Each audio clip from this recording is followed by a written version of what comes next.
ఎవడో ఒక 5,000 ఇస్తానని చెప్పి ఇవ్వకపోవచ్చు నీకు.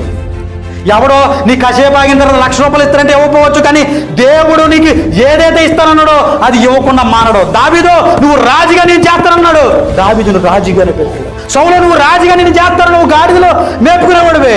దావీదు నువ్వు గొర్రెలు మేపుకునేవాడివే, నేను రాజుగా చేస్తానంటే చేస్తాంతే చేశాడు. యోసేపు నువ్వు ప్రధానమంత్రివే, చేశాడు దేవుడు, చేశాడు. ఎస్తేరు నువ్వు ఒక రాణివి కాబోతున్నావు, దేవుడు చేశాడు.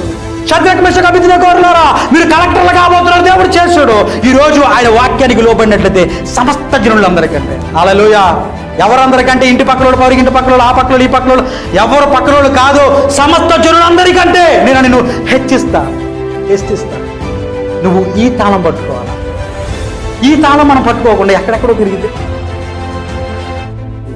ఈరోజు అసలు ఆయన చెప్తున్న కీ పాయింట్ ఏంటి తెలుసా? అరే నువ్వు నా వాక్యం వినరా, నీకు ఎన్ని ఆశీర్వాదాలు ఉన్నాయో తెలుసా?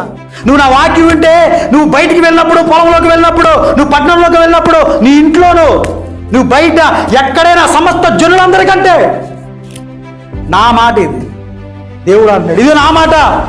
ఆయన ఏదైనా ఒక వాగ్దానం చేస్తే ఏం చేస్తాడైనా నెరవేర్చే దేవుడు. ఆయన మాట్లాడుతున్నాడు ఈరోజు. Praise Lord sisters and brothers, బాగున్నారండి? నా యొక్క మన వీడియోస్ మీకు నచ్చినట్లయితే నా యూట్యూబ్ ఛానల్ని ఎవరైనా సబ్స్క్రైబ్ చేసుకోకపోయినట్లయితే సబ్స్క్రైబ్ చేసుకోండి. మరి అనేకులకు ఈ వాక్యాన్ని షేర్ చేయండి. దేవుని సువార్తలో పాల్గొనండి. Praise lord.